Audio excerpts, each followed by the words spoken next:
M3. Welcome to the Millionaire Car Salesman Podcast, M3. the number one resource for automotive sales professionals, managers, and owners M3. to learn how to make money, accumulate wealth, and to all out ball out in the auto industry. And now your hosts, Sean V. Bradley and L.A. Williams. 1, 2, 3, 4, M3. Ladies and gentlemen, what's happening? We are back again. Yes, indeed. L.A. Williams and the one and only Mr. Sean V. Bradley, CSB. You get us 2 weeks in a row, man. We together, Sean. This is good stuff. This is classic right here. Yeah, this is you know that what was it, like Paul McCartney? He had that thing, Ebony and Ivory. It's like Ebony and Caramel right here, baby. You know what it is. Rocking and rolling. I'm Caramel, just for the record. You know what I'm saying? I'm pecan.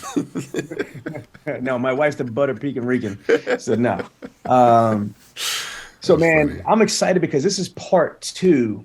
And the reason why we're doing this is we are about to close out this month and this year. Mm-hmm. We're in the last couple weeks of 2022. And what I want to do for our audience, for our clients, for our friends, for our colleagues in the industry is I want to be able to create a more realistic roadmap for 2023 and beyond, how you could do more, be more, and achieve more. And, you know, again, I've heard this a long time ago. The bigger the problem, the bigger amount of money you get paid to solve that problem. Right, LA? You know it, 100%. And what's one of the biggest problems in our industry is attrition. Yes. Explain what attrition is to the people in the bleachers. Losing people, dadgummit, you know what I'm saying? Turnover. Every time you got somebody at your dealership, are they there over the next 365 days or are they gone? 100%. And so one of my favorite sayings that I kidnapped and I stole from a competitor years ago is, did we hire them dead or kill them after we got them? Now, obviously, there's no violence and there's no, drama like that. But what that means is, did we hire the wrong person? Meaning, did we hire them dead? Did we hire a non-viable candidate without a personality, without aptitude, skill set, desire to be successful? Did we just hire the wrong person? Or did we kill them after we got them, which means that we had somebody that was potentially a good prospect for employment, somebody that could have been an asset to the team, but because we had no vision, we had a shitty culture at the dealership because there was infighting, there's drama, there's chaos, there was a lack of plan, and there's no training program, no onboarding, no team building, no professional development, no personal development. We lost a potential asset to the void, the Bermuda Triangle, where all of these people go because we burned through, employee ups. Now, last week we discussed the first part of this is, things that we could do better in recruiting and hiring. Mm-hmm. So this section, which is part 2, we're titling it Dealers, GMs, tell them the rest of it, LA. Come on. Did you ruin a perfectly good hire at your dealership? Did you ruin them? That's what the question is. Yes. So now a lot of people that are listening to this would probably say, no, not me. No, it's never us. But if you just keep it real with yourself, again, here's what I'm going to say. And I love this. I just did a training program with a bunch of dealer principals and a large multi-billion-dollar dealer group today for one of our academy classes for one of our clients, paid programs. And I spoke and I said, and this is what kind of floored me, like a technician, LA, a tier 1 technician that changes oils and does minor mechanical repairs, right? Like a frontline technician. LA, can you guess how much these people can earn, like nationally? Now, different states have different incomes, but approximately, what do you think a regular old basic mechanic or technician generates in personal revenue? Let's say about $60,000 a year. You're spot on, brother. Between $60,000 and $70,000 a year. Now, second question, and the most important question: can you guess how long they have to go to school or vocational school or training to be able to do that? I guess if you go to Lincoln Tech, they always talk about 9 months. You know what I'm saying? 9 months to a year, let's say. It is actually a little bit longer than that. Okay. It's a year to 2 years, but Lincoln Tech Again, we'll even accept that. I But remember those but let's commercials. run with that. So we're at 9 months, 12 months, or a year. There's nobody listening to this podcast or in the Millionaire Car Salesman Facebook group that's going to be able to say that a tier one mechanic or technician, you could get them hired in 3 days or 5 days or even 2 weeks. Would you agree with that statement, LA? Absolutely. Okay, so then why is it that dealers want to degrade automotive salespeople? Meaning, why do we try to, well, first of all, before you even do that, why does some dealers actually don't have any training program whatsoever? What they do is they give them the OEM, certification to go through, and they basically go through some type of road to the sale and some type of do's and don'ts and smack them on their booty, and not literally, metaphorically speaking, and say, go be all you can be, right? Yeah. So basically, there's virtually no training from the dealership. There might be a little bit of OEM training, a little bit of don't do this, don't do that, do this, and etc. And then they're off to the races. So it literally could be a day or two of training. And if dealers even pretend to have some type of training, it might be, a week to 2 weeks of training. Why do you think they do that? Here's the deal. So we all understand sales. There is a portion of sales that says, hey, can you sink or swim, right? Do you have what it takes, right? Because some people, it's like, not going to get training, which training, of course, obviously I'm a trainer, right? So I believe in training, but then there's some people who will whine and complain and act like it's a hindrance, and all that's the good stuff, where sometimes you got to what we call it, figure it the fudge out, right? The Christian version, as you call it, right? So sometimes there's an aspect of that, and you're trying to find out, okay, do I have a person that's going to figure it out? Do I have a person that's going to, go through the necessary dirt, the muck, the grind, right, that it takes in order to be successful? That's what I believe, that they're looking for, that kind of person. They're trying to see if they got what it takes, basically. Do I agree with it? Maybe not. I disagree. But let's talk about it. But you, no. You are the vice president of a national company. You're an entrepreneur. You're successful. You got money. So I'm not going to discount you, brother. I asked your opinion. You gave it. Doesn't mean I have to agree with it. Yeah. I'm just going to be a little bit more gutter with my answer. I'm going to say I just don't think they respect. Here's what I've heard from actual GSMs and actual sales managers. Man, I ain't wasting money on training. These people are not going to be here that long. Why am I going to spend money and then just have them just leave? And I think, don't you have a Zig Ziglar quote that answers that question, LA? Yeah, absolutely. I always talk about how training is like bathing. If you got to do it every day, eventually you'll start to stink. Yeah, there's a different Zig Ziglar quote. I think it was, instead of worrying about investing in training and someone leaves, worry about not investing in training and having them stay. Oh. That's another one. Yep. Right. It's crazy. Right. Yeah. Mm-hmm.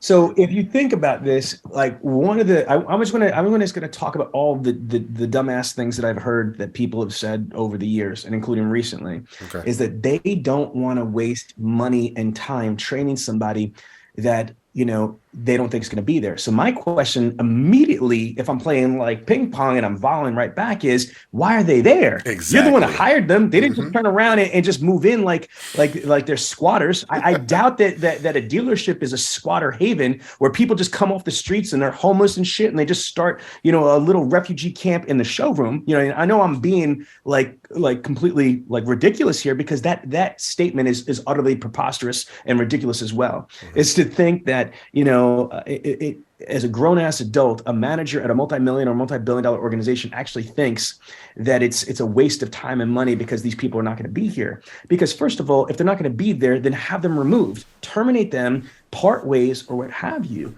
Because if they're there, I think the law is 9/10 of the law is possession. Possession is 9/10 of the law. If they work for you, they're your responsibility. You need to ramp them up, because if they engage with other employees, they might destroy other employees. You heard that your floor could be cancerous. Yeah. Well, that's the thing. Or if they're upset or they're untrained or they're like polished, they could turn around and drip all over your customers and your clients and your prospects and things like that. So again, I just want to just obliterate that as an initial excuse. I don't want to waste money on them. Okay, here's the next thing.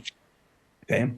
Oh, I don't want to invest on training because it's too expensive. Now, my smart ass response would be, you know how expensive it is not to train them and keep them?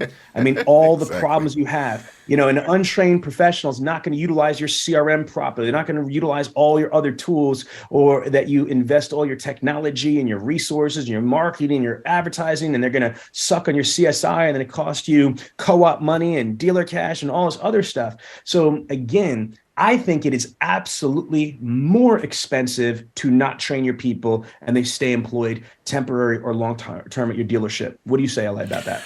Yeah, no, it is ridiculous. I think so many times, we're always concerned about the money that we're spending, right? It's like, hey, if you think education is expensive, try ignorance, right? That's basically the thought process. And that's not only just the case with you, but it's the case with your entire organization. So if you think education for your organization is expensive, try ignorance. See how much money it's costing you. See, the difference is most people, the money never hits your account, so you don't technically get to count it. But I promise you, if you sat down with someone like myself or Sean, we would literally go in there and we force you to calculate. Look how much money you're missing out on.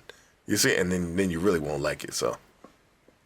Yeah, let me go into that. Well, I'm going to make one even easier. Here's the other thing is that, and I say this all the time, you could tell what's important to somebody. I'm talking in your personal life, in your business life, your love life, your whatever life, you know what I mean? Your metaverse life, you know what I mean? In the metaverse universe somewhere, it's simple. Where you spend your time and your money. That's what's really important to you. I don't care what you say. I don't care what you preach. I don't care what you put down a little fortune cookie on your vision board. If you don't live your truth, you're living a lie. So again, you can tell what's important when you spend your money and time. And here's what I mean by that is that NADA data shows, you ready? That the average dealership spends roughly about $60,000 a month in advertising. $60,000 a month in advertising, and it's over $640 per car sold in advertising for each individual car. Yet the average dealership spends less than $1,000 a month in training their team. So let me get this straight. I'm going to spend $60,000 to drive traffic on average to 10 salespeople, 2 sales managers, and F&I, and 2 internet BDC reps, right? That's the profile. I'm going to spend $60,000 to drive traffic to all those people, but yet I'm going to spend less than $1,000. Man, I swear to God, this is like the season, like Seasons Greetings. I wish we had a Christmas Carol. I wish that I was like, what was his name? Marley. And I wish I could come to a dealer right now because they're just being Scrooge. They're just being frugal. They're being cheap. That they don't want to invest in training. And I want to go through, Christmas past, present, and future with your misery, frugal, budget strategies when it comes to training, because it just blows my mind. I'm trying to have fun with our audience today, but I just don't understand how you could justify spending marketing and advertising to drive traffic to your dealership, but do very little to actually empower your staff to handle that traffic when it gets to them. That's why your CRMs are a hot mess. That's why whenever I ask for data on KPIs or scorecards, you know what they go? Scooby-Dooby-Doo, where are you? Because they have no idea what their data is. They have no idea what their numbers are. They have no idea. And then it's like they have to call 3 different people. Scott, Bob, Tom, Jacqueline, Susan, Ghostbusters, Navy SEALs. They got to call the freaking Army and Navy just to decipher the crap that's in their CRM because nobody's using it. Nobody knows what's going on, right? Yeah. That's why most people only sell the bare minimum, right? And don't tell me because of the pandemic, schmandemic, ramdemic, okay? Because we know people like Cody Carter and Chrissy Burton and Ali Retta that's crushing it. And so I'm not saying that your dealership's going to be, superstar like them and you're going to have salespeople selling 60, 70, 80, 90 cars a month, but you're damn sure in this economy, you should be able to sell more than 10 or 15 cars at any dealership. Now, did I say it was going to be easy? No. Why don't people lift weights? Because they're heavy. I get it. Because you might have to do acquisitions. You might have to generate referrals. You might have to not live on the magic up bus and cut the umbilical cord and really focus on creating your business within the dealership's business. But again, if you don't train people to be hunters and gatherers, here's one of my favorite ones I like. A ton of sales managers and a ton of dealer principals and a ton of general managers and a ton of, F&I managers tell the salespeople work the service drive. Work the service drive. Hey, Bob, work the service drive. Hey, Tom, work the service drive. Hey, Susan, Mary, work the service drive. Work the service drive. Work. I said work, W-O-R-K, work the service drive. Why don't they do it? Because they don't know how. And, chances are the damn managers don't know how either, or they're too busy or too lazy to get off their ass in the tower, the ivory tower, to go show them how to do it. See, here's the thing is that, yes, we know work the service drive. But if we don't explain to them the engagement process, how about this? Even let's digress before the engagement process in the service drive. Okay, when is the best time to work the service drive? Okay, when, for example, I'm going to source to you Morgan Anderson. She is one of the best to do it. She averages 45 cars a month at a dealership, part of the Coons Automotive Network. And guess what?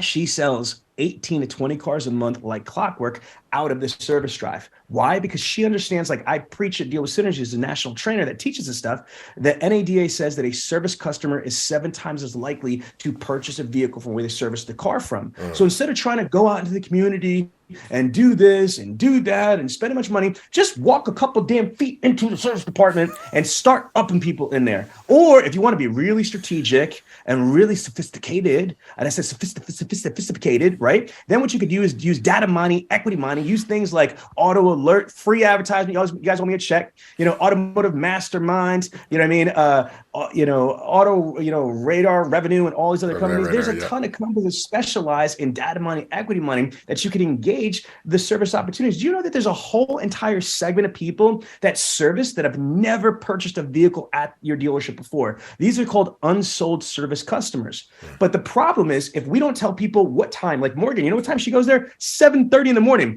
Blasphemy. Throw some holy water on Sean Bradley. He's crazy right now. He's crazy. FCC, get him off the air. He's crazy right now. Shit, I'm a salesperson. I show up to work, man, 9:15, 9:30, and it's 9 o'clock start time. I get it. So here's my point, is that if your people don't understand when to work the service drive, why they should go in at a certain time, and then how to engage the prospects, and depending different strategies, you could work your service writers. That's a strategy. You could turn around and not have to deal with your service writers at all and just up people with a service up protocol process. Or you could work those unsold service customers I told you with a manifest list that you could generate from your CRM or your DMS. Yeah. Or you could use the data mining, equity mining, but there are different things. And each one of those strategy categories that I share with you has their own outbound process, inbound process, expectations, objections, rebuttals, content, follow-up protocols, etc. So you know what that means? You guessed it. You got to train somebody. You hear me? You can't say, work the service drive, you know what I mean? And get mad. Damn it, why ain't they working the service drive? These lazy I'm going to go fire them and get me another bunch of people. I'm going to do the same shit. I'm going to say, work the service drive. How many times you got to say that work the damn service drive and nobody does it in your dealership before you get that you are not doing something right? Amen. How about that we have to have a service training program? And I don't mean service writers. I'm talking about for salespeople on how to maximize the service drive. Okay? Yeah. Absolutely. Now, how to maximize all kind of stuff. Let me ask you this, Sean. Oh, wait a minute. Yo, listen to me. You you better turn around and go do something, because I'm on a roll right now. Give me another 2-3 minutes. I'll let you talk. I got a question though. All right, go ahead. All right. So let me ask you, isn't it a requirement of, especially, these new car dealers, that the dealers have to spend a certain amount on, they got to spend a certain amount of money on, the advertising and things like that? Don't they have a cap? You gotta spend this amount of money. You got to do this. Isn't that something that they have to do? Repeat the question one more time. So when it comes to advertising, isn't there hey, you must, advertise, you must do this, you must do that? Don't they force you to spend a certain amount as far as advertising? Well, again, they don't. Who's they? The OEMs. Illuminati? Okay, you didn't say that. I'm not psychic. So no. So what the manufacturers will say is, no, they don't say that you have to spend $60,000 or $70,000 or $100,000, but what they do is they tie co-op money to your advertising. So they'll say this. They'll say, LA, if you want us to reimburse you for advertisement or give you money towards your advertisement, you have to do this type of advertisement after you use this type of vendor. So again, let's just say that my normal advertising budget without the manufacturer's involvement might be $20,000. However, if I play the game the right way with the manufacturers, I might be able to add another 15 or hell, even another $20,000 in co-op money by following whatever crazy guidelines the manufacturers give me that I have to jump through their magic hoops. Wow. That Okay. answer your question? Yeah. No, it does. And what I'm finding is it's crazy because some dealers actually think that, well, and because folks really don't know the game, right? They think that they have to do that, but when it comes to training, it's like it's optional, right? Hey, it's optional whether you train your people. It's like car insurance it's illegal not to have car insurance. You absolutely have to have it. When you got home insurance, right? You have to have it. But life insurance, maybe you have it, maybe you don't. Nobody cares whether you actually have that or not, and so people opt not to have it. That's it. That's a great analogy. I mean, when you buy a car, you have to have full total, coverage. You don't have an option. You can't say, "No, I just want liability." No, it is absolutely illegal. You have to have full coverage on a brand new car that you finance or lease. Yeah. There's no ifs, ands, or buts about it. And if not, someone's going to be in trouble. However, to your point, you don't need to necessarily have life insurance, which makes all the sense in the world. But why do we have all these freaking GoFundMes and all of these, charity events? Because people don't plan the right way. They don't invest in insurance. So they have to hope that somebody's going to click their GoFundMe link. Yeah. And GoFundMe is not an insurance policy. And I mean, no disrespect. Now, tell everybody, you also are an executive for Primerica, which is insurance. And we're not pitching insurance. We're just saying, this is your background. So you have a lot of knowledge about the percentage of people that don't have life insurance and what that's like. Am I correct, LA? Yeah, absolutely. And so I'm just correlating it to, we feel like we have to spend this money on advertising, but training is optional, right? Training should not. It's even better. I never thought of your analogy. I want to even build and give you more ammunition to how absurd this is. I talk to dealers that it's almost like crack. Okay, that's them lighting up the crack pipe. It's called with the co-op money because they it doesn't make any sense. Just like crackheads don't make sense in real life. What I'm fine, and I'm not saying that dealers are crackheads for the record. I don't want anybody just blasting Sean Bradley and cancel me because I said that. What I'm saying is this co-op money is like crack to dealers. It doesn't make any sense. I talk to dealers that don't even believe in advertising. They say, I'm like, why are you doing it? Because I get the co-op money, man. And I'm like, what do you mean?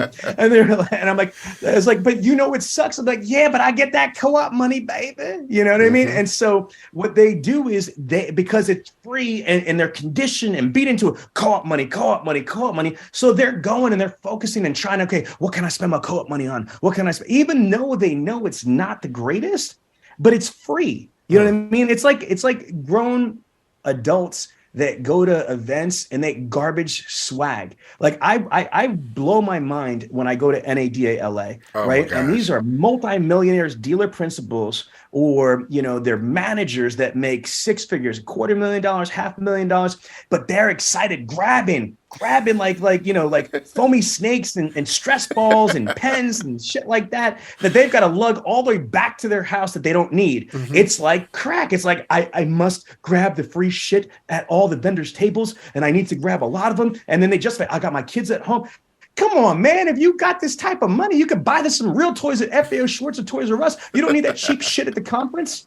But it's something that's psychological with people, you know what I mean? Whether it's co-op money or crappy swag. And that's why I don't give away swag.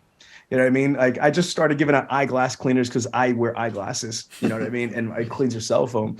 But I'm just trying to be humorous to people, guys. LA's got a point here. I don't know why training isn't regulated. I don't know why, manufacturers don't force training. I guess maybe because they think that they do, LA, and that's the disillusion. Let's talk about that for a couple minutes. Yeah. Is that they do mandatory make training, but it's all about them. It's about the product. Exactly. It's product certification. So the manufacturers force you. You have no choice. If you want co-op money, if you want this, if you want that, you have to be OEM certified for product knowledge as a product specialist. But what they don't do is put in business development, marketing, advertising, PR, work-life balance, time maximization, organization, communication skills, email skills, text messaging skills, social media DM skills, video skills. You know what I mean? They do the road to the sale.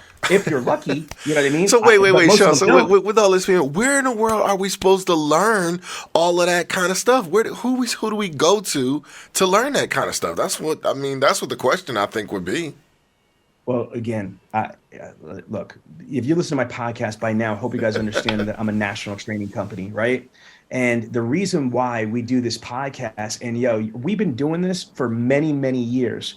I mean, we have now way over 500,000 downloads to this podcast, and we have almost 25,000 members in our Facebook group, the Millionaire Car Salesman. I give a ton of information for free. So I'm not trying to give you some BS timeshare pitch or what have you, but LA is asking, I'm going to tell you how. There's free podcasts like this, okay? But this isn't organized. It's not certified. It's not an instructional design with the beginning, middle, and end. This is like a big ass China buffet. You know what I mean? Like you get, you want some dumplings, some wontons, some crab rangoons. Yeah. You could get little samples here and there. And you get what we give you, right? we we get what we give you, not what you need that second, maybe, because I don't know. I'm not psychic. I can't, telepathically understand each and every one of our listeners, what their problems are and what their needs are at their dealership. So again, you have podcasts. You've got groups. Then, Bradley on Demand, we have a video on demand. That's what's on the screen right now. A video on demand training, tracking, testing, certification program. We have the largest one in the world in any country for the automotive sales industry, with over 8,000 training modules. Then there's on-site training. But here's the thing. Guess what? You ready for this? Right. It doesn't have to be all Dealer Synergy or the Blind Master or Bradley on Demand. Or you got to think of this. To me, automotive sales and automotive retail, it's almost like the UFC. Okay. What do you mean? Because back in the day, you could just be Chuck Norris in karate and be bad. Yeah, I mean, how awesome is Chuck Norris? I mean, the guy's in his 90s or close to his 90s at least, and there's still lore and legend about him and jokes in a positive way, and we still think, how many 90-year-old men are badass? Chuck Norris is, you know what I mean? But the reality is that Chuck Norris is only one-dimensional. He's karate, right? That's what he's known for. However, in today's day and age, it's not just karate, or one style of martial arts. UFC is mixed martial arts. So, for example, it could be karate, it could be judo, it could be wrestling, it could be jiu-jitsu, it could be, capoeira, it could be combat sambo. So it's a mixture of different things. So even if you did use Dealer Synergy training, or even if you did use Bradley on Demand, we might not be the only training for you. There might be, for example, I specialize in front end, showroom sales, internet sales, BDC, CRM, digital marketing, yada, yada, yada. We do fixed for service, and we do some F&I and special finance. But guess what? Service writers and parts specialists, that's not the training you're going to come to Sean Bradley for. And if you're trying to find one training program that does everything, look for a unicorn that farts Skittles, and it'll be right next door to that thing, because it just doesn't happen. Yeah. You know what I mean? Again, so it's okay to go to different. Look at Michael Jordan. I know for a fact, Ellie, remember when we met Tim Grover at the Lightspeed Summit? Yeah. This is a guy, Tim Grover is a high-level trainer. He was in that movie, The Last Dance, on ESPN about Michael Jordan stuff. His clients were Michael Jordan, was Kobe Bryant, it was, Dwayne Wade, and some of the top elites. But let's use Michael Jordan, because Tim Grover was his personal, life coach type thing, right? So he might have that person, but guess what? He's got the head coach on the Chicago Bulls when he was there. Then he's got, the offensive coordinator, whatever you call him. And then he's got, a strength and conditioning person. Then he's got maybe a financial advisor. Then he's got, you know what I mean? So truly profound human beings, successful people, wealthy people don't just have one. You know what that one is? It's like going to Walmart, yo. I'm not trying to go to Walmart for every important to me. I'm sorry. You know what I mean? Yeah. You're really on it, Sean. And it's so crazy. It was breaking up a little bit, but here's the thing, man. People, it's like the GOATs, right? Tom Brady, GOAT, right? He's got all these trainings, he's got all these coaches and things like that, but yet the person that wants to, play football is like, I'm just going to learn everything on my own, or YouTube videos or something like that. Like, it's not going to work, right? The better you are, right, the more you invest in coaching. Well, if I'm so great and I can invest in coaching, why, if I'm not so great, would I not invest in coaching? It just totally makes sense. So here's what I will say. I know Sean, it's giving all these different things, but if you want a strategy session, right, he did offer this for HR just last week. If you go to a strategy session, you can make sure that you text us. Text me. Matter of fact, because since we're talking about training, I know last week I told you could text me HR, but this week, if you want a specific strategy training on strategy session on training, text me the word training, and my number is 267-551-6279. Again, 267-551-6279. Text me the word training, and I'll get you a strategy session. All right? Sounds like a plan. All right. So let's give them another thing that they can do to work with people. Yep. All right. I'm sorry because I lost you for a split second there, but I want to just kind of jump in where you just gave me a little place to jump in right here. And I want to say this. Folks, when I ask managers, sales managers, desk managers, GSMs, GMs, and even dealer principals, I ask them a simple question to say, can you tell me your ideal employee? And they look at me like I'm crazy. They're like, yeah, one that shows up to work and is not and I'm like, no, stop that. I mean, like, seriously, if you were able, so I joke around with my wife, okay? And there was an 80s movie called Weird Science, where these two little kids, not little kids, but two high school kids, hacked a computer and used this scanning device, and they built the ultimate dream girl. They got her from all these different places, and they built her, and not in a Frankenstein way, but in a theoretical. If I was going to build the perfect woman, she would be this person here. And I joke around with my wife. I say she's my dream girl because she hit every one of my check boxes.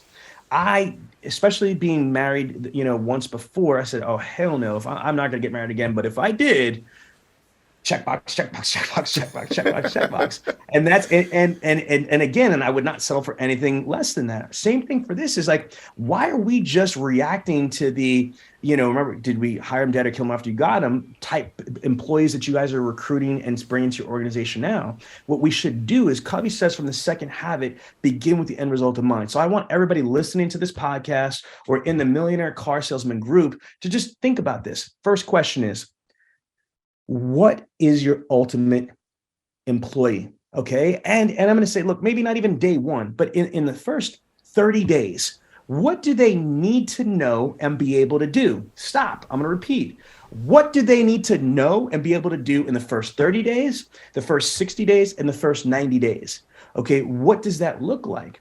Okay. What are the characteristics that you like for them? So let's think of emotional. What type of temperament would you like them to have? What type of attitude? What type of personality? What type of energy level? What type of communication skills, articulation skills? Do you prefer? And again, we have to be politically correct. We want to hire everybody, equal opportunity, etc. But there are, different profiles. For example, there's nothing wrong with saying I need to hire somebody to speak Spanish if I'm in a Spanish community. Do you see what I'm saying? That's not racist. That's a job requirement. I need somebody that's bilingual and specifically not in Swahili if there's a Latino community, and not Cantonese if I've got a Russian community. So again, begin with the end result in mind. What am I looking for? Now, what do I would like them to be able to do? Now, everybody says, okay, I wish they had a personality. They would be able to follow directions, and they'd be able to, be on time. And I get it. But let's really talk about what we want salespeople to do. So, LA, this is what I want to close out with these people. I want to give them some real powerful stuff. A salesperson going into 2023, oh my gosh, they need to have internet skills. They need to have, research skills. They need to be able to Google stuff so they can figure the fudge out. Do you understand me? They need to turn around and not have to depend on you or the babysitter or anybody else. They need to be able to use YouTube. They need to be able to use Google to be able to figure stuff out for themselves, the dealership, their prospects, their clients, etc. They need to be able to be comfortable talking on the phone. That's like being a lifeguard and you're scared of water. Why are you a lifeguard if you're scared of water? Why are you a sales professional and you don't like to communicate or talk or use the freaking phone or text message. So your people need to want to communicate. They want to turn around and text and email, not random people, not their friends, but in business.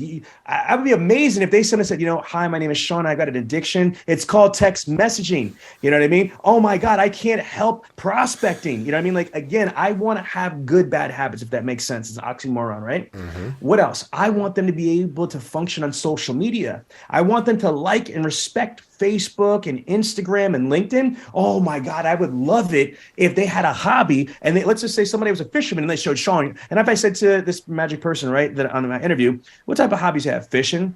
Oh, do you have any type of like groups here? Oh my God, yes, I'm on a Facebook group for fishermen. I'm in a LinkedIn, business group on how to make money fishing. So this tells me, wow, these people not only are understanding the power of social media, they understand the power of community and leveraging their community digitally. I want somebody that's active, in the community themselves, their local community, somebody that's, whether it's church or it's sports or they're coaching or they work out religiously at the gym. I want somebody that volunteers and does all that stuff. And again, why? Because I want somebody that's active in the community, that's got relationships or has access to a lot of people, right? I want somebody that understands how important pictures, imagery are and videos. I want somebody that's going to be able to be happy and be nice and be respectful and be patient. But I also want somebody that's going to value their home and spending time with their spouse and their kids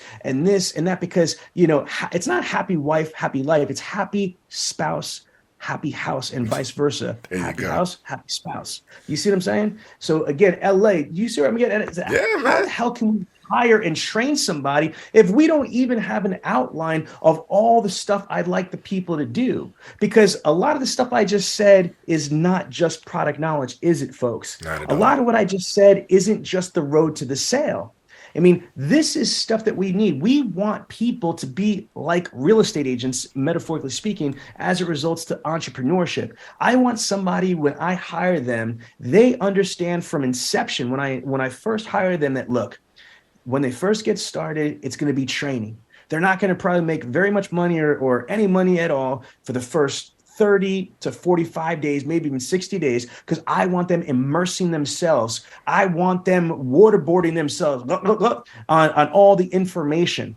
I want them learning about the inventory, the industry, expectations, value package propositions, all that. However, once they get ready, then they're going to be able to leverage the dealership's resources, the millions of dollars that dealerships spend annually for marketing, advertising, technology, CRM. I want them to be able to leverage the dealership's ups, B-backs, the service drive, orphan owners, internet leads, phone leads, all the things that the dealership provides, and if you properly train them and onboard them, they will maximize the shit out of that stuff and have a positive ROI. And then, this is where it gets better. Then this is where they get to skyrocket and the path is limitless. They could do more, be more, achieve more when they invest in themselves. When they transcend from just being an order taker or magic up bus facilitator, and they go into generating their own business by prospecting, by leveraging their own website, building their brand within the dealership's brand,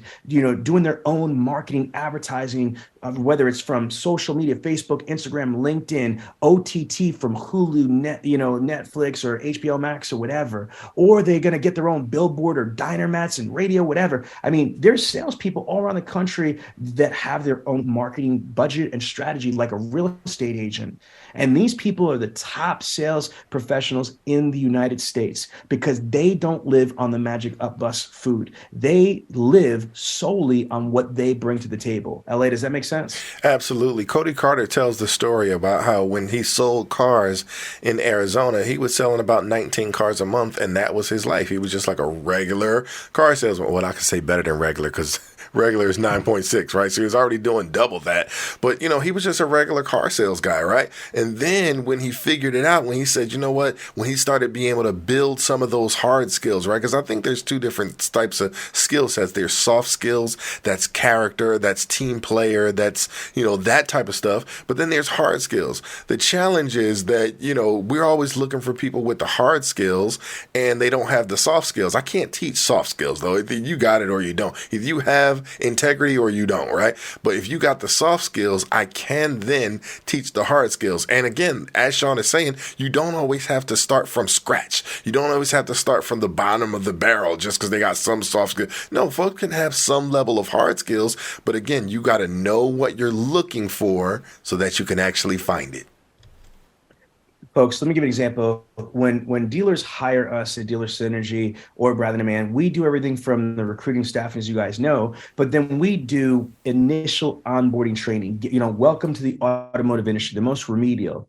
Then we do intermediate showroom sales training, and we do advanced showroom sales training. Remember, some of our clients, like Cody Carter, sell over 130 units a month on the showroom floor. I mean, we can't have basic training for those people, or it's not going to work. How am I going to teach somebody that's doing those type of numbers using basic remedial stuff?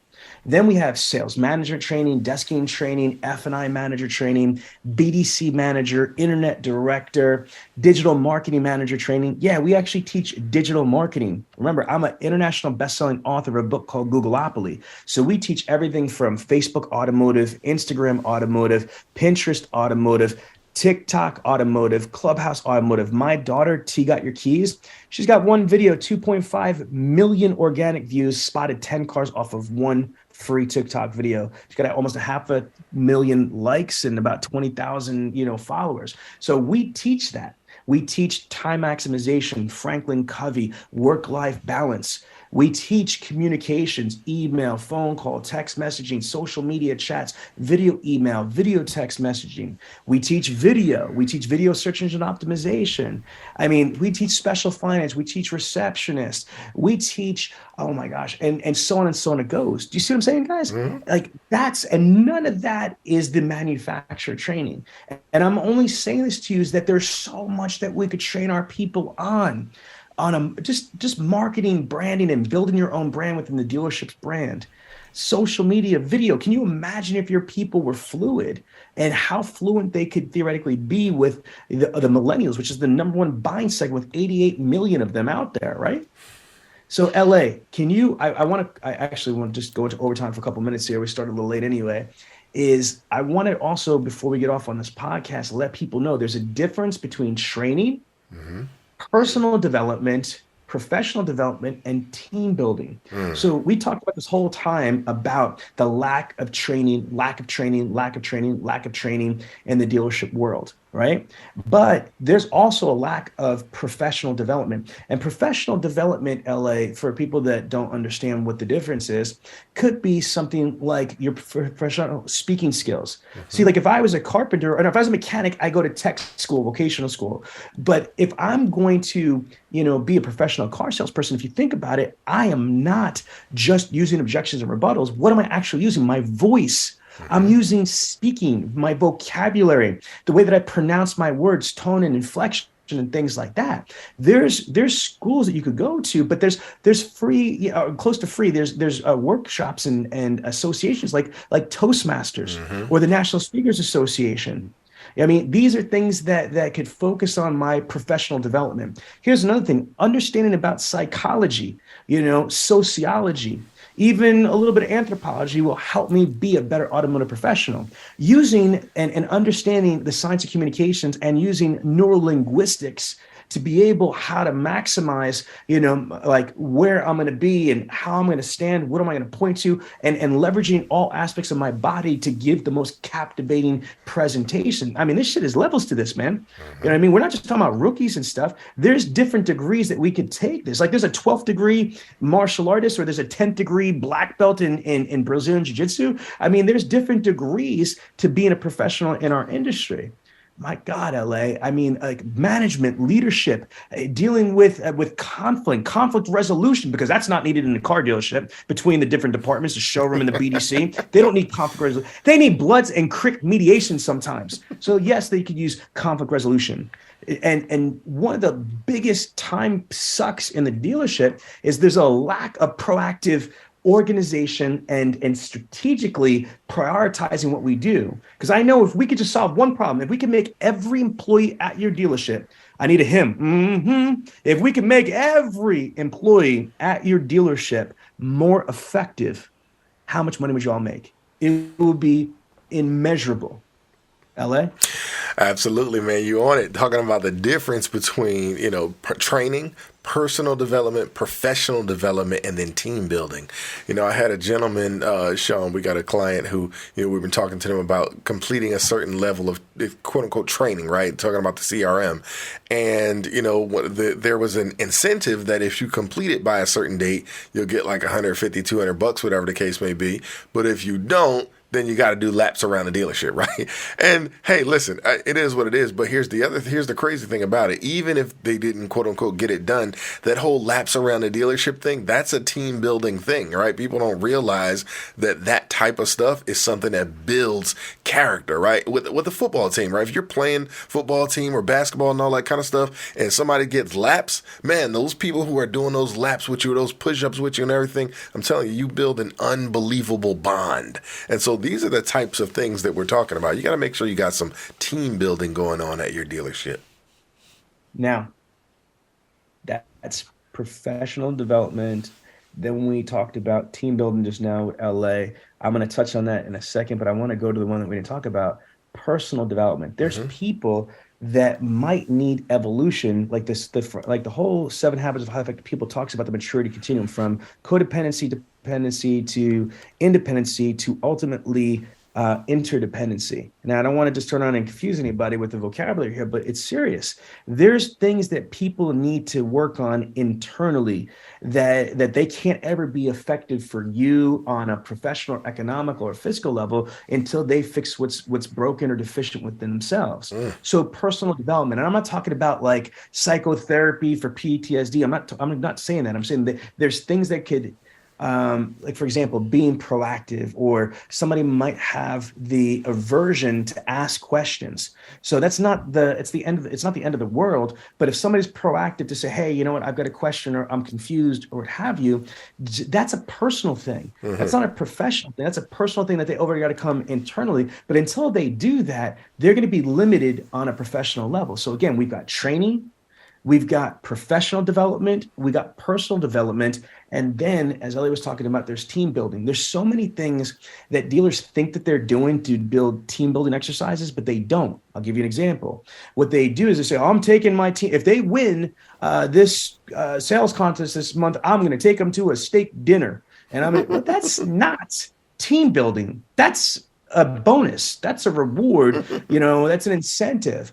Team building is when, whether your people deserve it or not, you know what I mean, unit wise or gross wise or whatever, you create an exercise or an environment for them to work together, preferably in a fun way.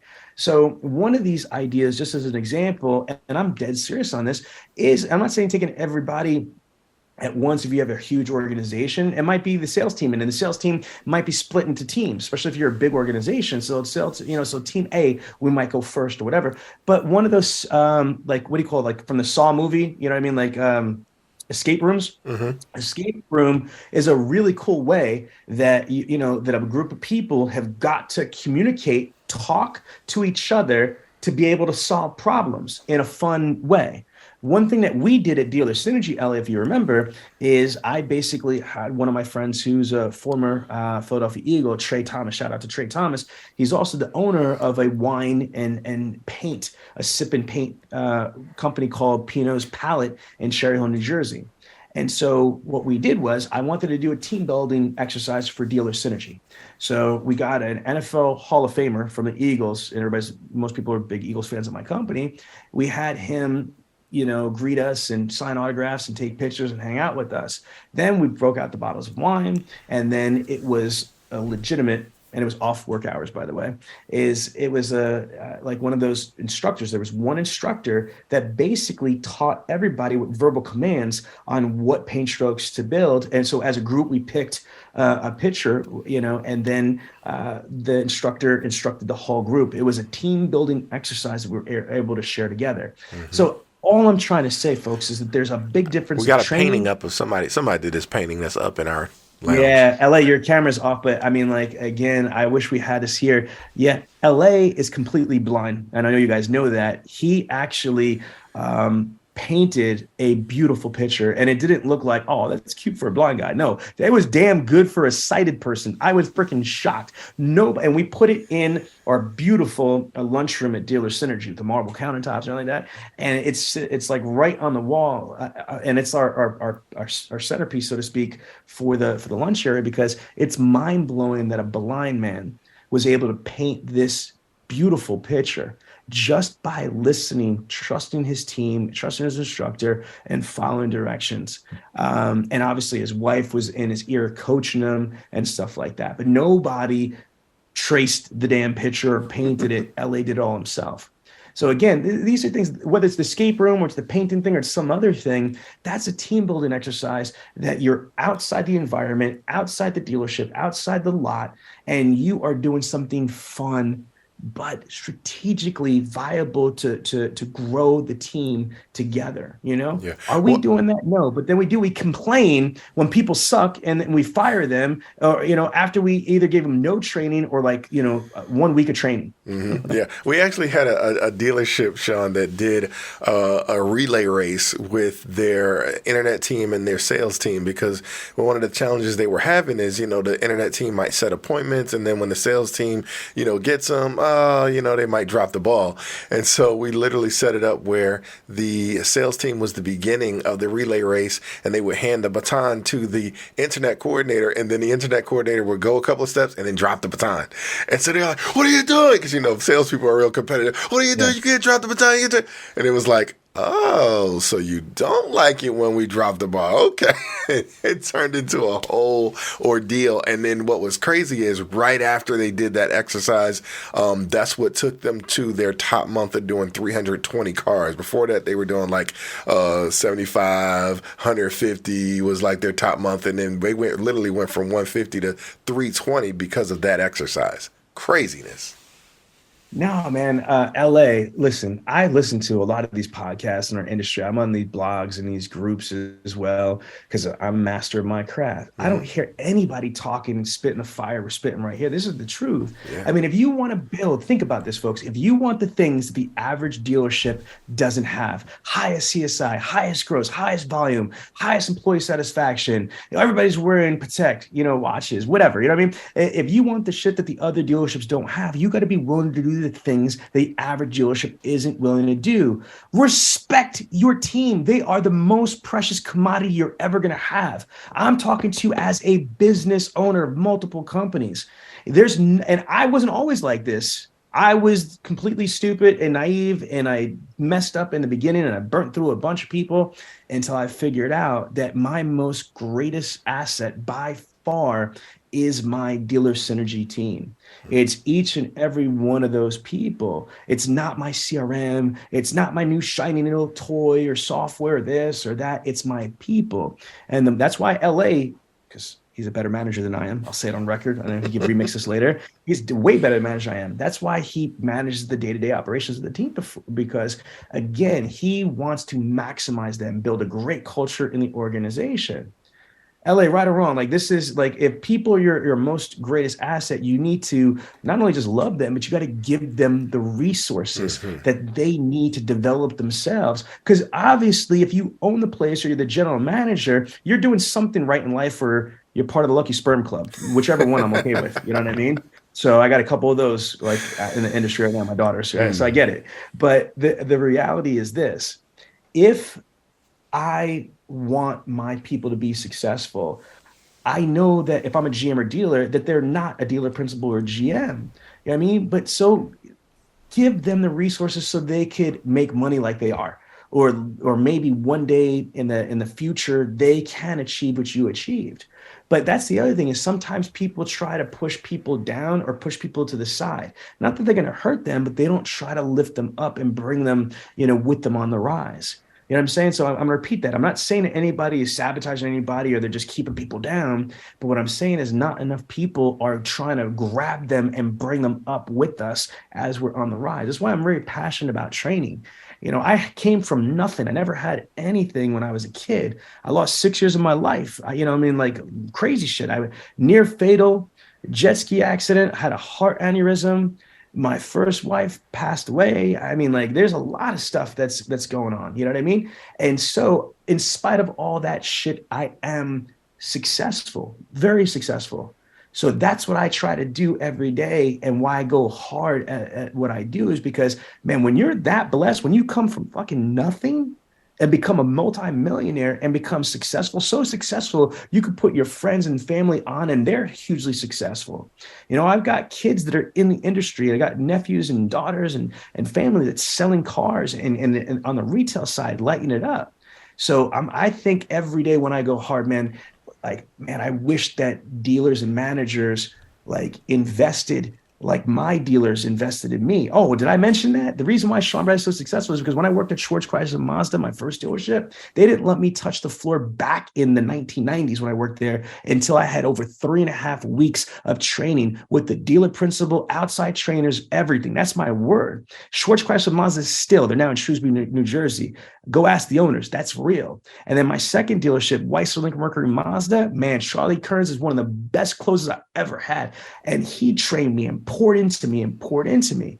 So again, I just hope the managers listening, the dealers listening, pour into your people, give them resources. These people might be future sales managers, GSMs, dealer principals for you, partners, hell, loan officers or whatever. Yeah. Somebody believed in me and poured into me. I'm able to influence millions of people now, right? Can you imagine if you pour into your people, what they could do for your organization, for your community? Damn. What they could do for the world, man. That's really what the situation is. We live together here on Earth, and we all got to make this place a better place to live. You know what I'm saying? They talk about we all got to clean up. Everybody, right? We got to clean the Earth up and all that good stuff. Well, we got to develop all the human beings that are here on Earth. Everybody's like, oh, the world's a horrible place. Well, that's because you allowing horrible people to exist around you. You know what I'm saying? How about we go ahead and do something different? So, Sean, man, this was absolutely phenomenal. Man, you was breaking it down, really giving me some ideas even on, as you talked about managing a team. I'm like, yo, listen, I need to take heed to some of this stuff even more than I'm currently doing, man. So listen, I always say you are the average of the 5 people who you spend the most time with, and you've just been spending time with the one and only Mr. Sean V. Bradley, the millionaire car salesman himself, and the blind master, L.A. Williams. It's your turn. Go out there and be a millionaire car salesman. We'll talk to y'all later. Peace. So there you have it, the Millionaire Car Salesman Podcast. This podcast comes to you every week from the city of brotherly love, Philadelphia, Pennsylvania. If you have a question about the show or would like the chance to become a guest, feel free to contact us directly at 856-546-2440 or email us at millionairecarsalesman@gmail.com. This program is a presentation of Synergy Records, produced by Tiana Mick and L.A. Williams. Production and engineering by L.A. Williams. The Millionaire Car Salesman Podcast is hosted every week by L.A. Williams and the Millionaire Car Salesman himself, Sean V. Bradley. The Millionaire Car Salesman Podcast can be found everywhere, so please don't forget to review, subscribe to, and share the show. Thanks for listening to the Millionaire Car Salesman Podcast, and remember, where I'm from, money provides options. The Millionaire Car Salesman Podcast is sponsored in part by AutoWeb.